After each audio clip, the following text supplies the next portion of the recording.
ګرانو کتونکو السلام علیکم. نن منظور پشتین چې کوم دی څنګه تاسو به پروګرام مو کته چې خیبر ټي وي ته خصوصي وزټ وکړو او بیا دلته کې هغوی یو پروګرام هم ریکارډ کو. زه دا ووایم چې د خیبر ټلویزیون همیشه دا هڅه پاتې شوې ده چې د پښتنو د سیمې څومره مسلې دي او که نور خلک هر څه وایي خو دا ده چې دا مسلې به دوی خامخا مونږ به اوچتو او په هغې باندې به خبرې کوو. او بله دا ده چې بنیادي خبره پکې چې کوم دا هغه دا ده چې یاره پښتون تحفظ مومنټ چې کوم دی د دې آغاز هم د دې نه شو چې یاره د پښتنې سیمې مسلې او بیا په خاصه توګه د قبایلي سیمې مسلې او هلته کې چې کوم دی څومره زیاتې شوي دي، ملټري اپریشن شوي دي، د ملیټنټسونو زیاتې کړي، نو د دې بنیاد باندې چې کوم دی دا مخې ته راوتو. منظور پشتین نو هم تاسو هغه ورځ کتلو چې 13 ورځ زما په پروګرام کې محسن داول بایي هم راغلی و، هغوی هم خبرې اترې وکړې، خپل پوینټ آف ویو چې کوم و A to Z یې بیان کړه. اوس منظور پشتین ورور چې کوم دی هغه نن راغی زموږ ملګری سید وقاص شاه د هغې پروګرام کې، ځکه چې زموږ د ټولو هم دا مشترکه دغه دی چې یاره که هر څوک هر څه وایي بله میډیا که دوی له هر څنګه کوریج ورکړي خو خیبر ټي وي چې کوم دی دی به خپل کردار چې کوم دی هغه ادا کوي. هغه دا دی چې د دوی اواز بغځې د دی چې د سوشل میډیا یا د بله چې ډایرکټ راشي په سکرین باندې هغه تپوسونه یې پوښتنې هغه ترې وشي او دوی چې کوم دی خپل پوینټ آف ویو وي. ځکه چې موږ هم دا غواړو چې یاره د خیبر پښتونخوا یا قبایلي سیمې یا چېرته چې په پاکستان کې پښتانه اوسي د هغوی پوینټ آف ویو چې کوم دی هغه مشرانو ته، حکامو ته، حکومت ته رسول او د هغې سره سره چې کوم دی سټرس هم راوستل، په هغې باندې زور راوستل چې دا جنون مسلې دي او دا جنون مسلې حل کول دي. منظور پشتین ورور چې کوم دی آفس کې ناستو ګپ شپ مو لګاو نو ډېرې خبرې وشولې او د هغوی باره کې خلک څه وایي، غدار دي، دا دي، هغه دي، افغانستان سپورټ کوي، انډیا سپورټ کوي، امریکا سپورټ کوي، ټولې خبرې ګپ شپ مو لګو. نو ما وی چې یاره د هغوی سره چې زما کوم ریکارډډ خبرې شوي دي هغه به هم تاسو سره زه بیا شیر کوم، هغه په اردو کې. نو ما وی چې د هغوی د خبرو نه ما کوم هغه جست چې کوم دی د هغې هغه لږ تاسو سره شیر کوم چې یاره پی ټي ایم غواړي څه او د دې دا یوت چې مخې ته راغلی دی د دوی پوینټ آف ویو څه ده. نو هغه یو انفارمل زموږ ګپ شپ و، په انفارمل ګپ شپ کې موږ ټولې خبرې وکړلې. بنیادي خبرې هم دغه دي چې یاره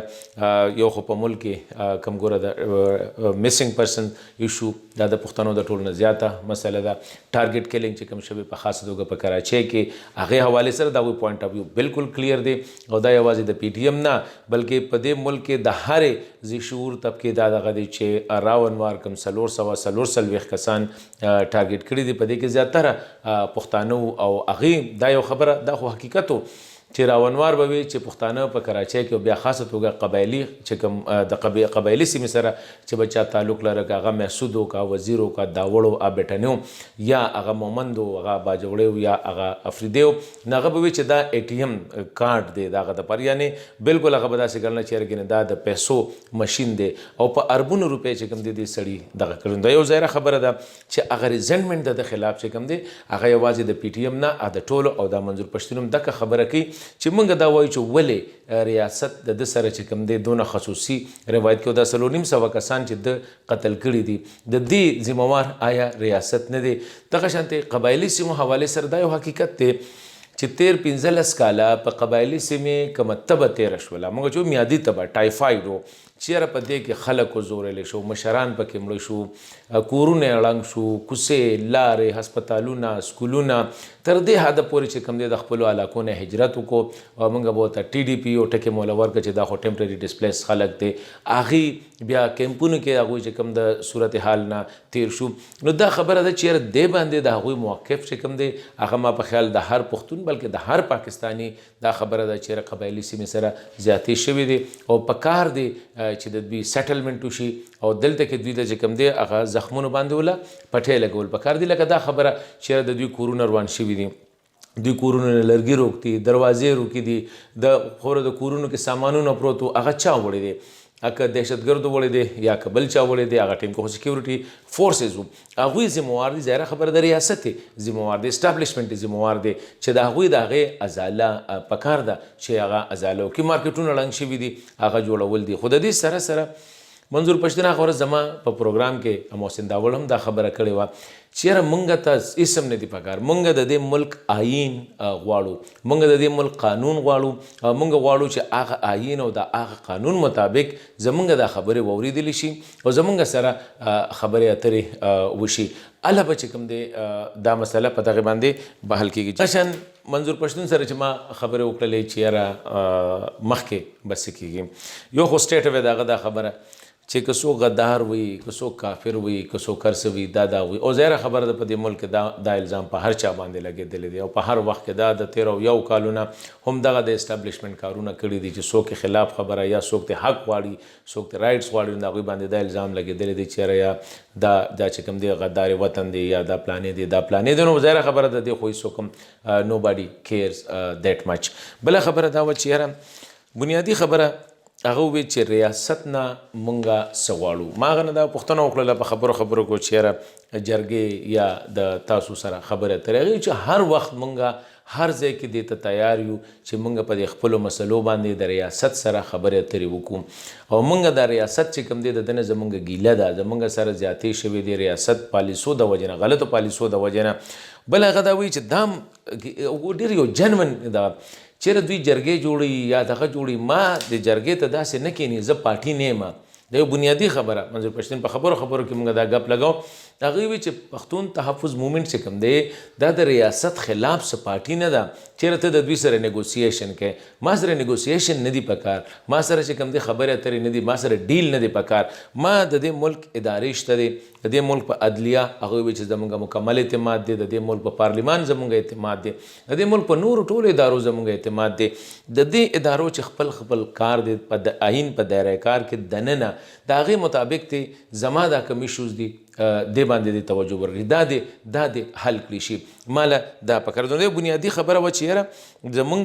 د قبایلو سره یا د مختلف لاهور کې یا په کراچۍ کې د چا سره د کم پاکستاني سره چې زیاتې شوي دي نو پکار دی چې هغه د آیین په چوکاټ کې دننه دا قومي ادارې چې کوم دي دا عدلیه چې کومه ده هغه دی دا نه چې یاره لکه د راونوار ولې د هغه سره سپیشل ټریټمنټ ما په خیال د هر پاکستاني دا خبره کوي چې ریاست د راونوار کې څه داسې لیدلي دي چې 4.5 چې په هغې کې ماجر پښتون پنجابي دا ټولو پکې دا وجلي دي اوسه پورې هغه چې کوم دی هغه ته سټیټ قسم پروټوکول میلاویږي بله خبره دا ده چې قبایلي سیمو کې څومره دغه روان دي زیاتې شوي دي هلته کې د خلک زورلی شوي دي خلک وجلی شوي دي مشران وجلی شوي دي اوس دا چا وجلی دي د دې تپوس پکار دی چې وشي او دا دی که د ریاست هغه خلک چې چا دا کار کړی هغوی که واپس راځي یا واپس هغه سیټل کوي نو ظاهره خبره ده دا خو زما سره هماغه کس دی زه وینم چې پرون دا کار کړی دی او نن دی واپس راځي نو دا خو د پښتون معاشرې هم یو دغه دی دغه شانتې هغې دا خبره کوله چې یاره زمونږ مطالبات تر اوسه پورې هر ځای ته نه مونږ د ریاست خلاف یو نه مونږ د دې ملک د آیین خلاف یو نه مونږ د دې ملک د ادارو خلاف یو نه زمونږ چې کوم دی د بل ملک سره چې کوم دی یا په هندوستان الزام لګي یا په افغانستان الزام لګي هغې هر څه نه مونږ چې کوم دی د ملک د ادارې چې کوم دی بدنامول غواړو مونږ بنیادي کار چې کوم دی هغه دا دی چې زمونږ سره انصاف زموږ سره د انصاف وشي او هغه انصاف ته د ملک ادارې وکړي بله خبره هغې دی چې یو زمونږ ډیمانډ دا دی چې یو ټروت اینډ ریکنسیلیشن کمیشن چې کوم دی دا دې جوړ کړي شي که ریکنسیلیشن کمیشن یو ټروت کمیشن خو پکار دی ځکه چې دا ملک د 1300 لسیزو راسې د کوم حالاتو سره مخ و مونږ واقعي چې کوم دی تقریبا 50,000 نه والا او 1,000 پورې مونږ کسان وایو چې دا د دې دهشتګردۍ جنګ چې کوم دی په دې د دې ښکار شو 100 اربه ډالر چې کوم دی $100 بلین دا ډېر لوی اماونټ دی دا د دې ملک اکانومي ته نقصان ورسېده دغه شانتې زمونږ فوجان 6,000 نه والا 10,000 پورې چې کوم دی فوجي اهلکار چې کوم دی هغه شهیدان شوي دي د دې خو ده چې دا پالیسي چا جوړه کړې وه د کومو ادارې دي چې هغوی د دې فیلیر چې کوم دی ذمهوار نو دا یو څو خبرې ما کولې چې د هغې د پرسپیکټیو چې کومه ده ما چې خپله د منظور پشتین سره ډېر یو ډیټیل مونږه ګپ شپ ولګو په ګپ شپ کې ماته دا اندازه ولګېده چې آلریډي زه خو دا وایم چې د پښتون تحفظ مومنټ ډیمانډس جن بندي اوس چېرته نه چېرته چې کوم دی مونږ ګورو چې کوم سچویشن مخې ته راځي چې په هغې کې په دې باندې الزام یا د هغوی ډیمانډ چې کوم دی داسې ګڼل کېږي هغوی چې کله ډیمانډ کوي نو هغه داسې ګڼل کېږي چې هرګې دوی د ریاست خلاف ودرېږي بالکل نه د ریاست خلاف ودرېږي نه د پاکستان خلاف ودرېږي نه د پاکستان ادارو خلاف ودرېږي تر دې حده پورې په خبرو کې هغه دا خبره وکړه چې کوم بعضې نارې چې لګي نو د هغې سره هم زمونږ اتفاق نشته دی خو اوس راغلی دي اوس مونږ له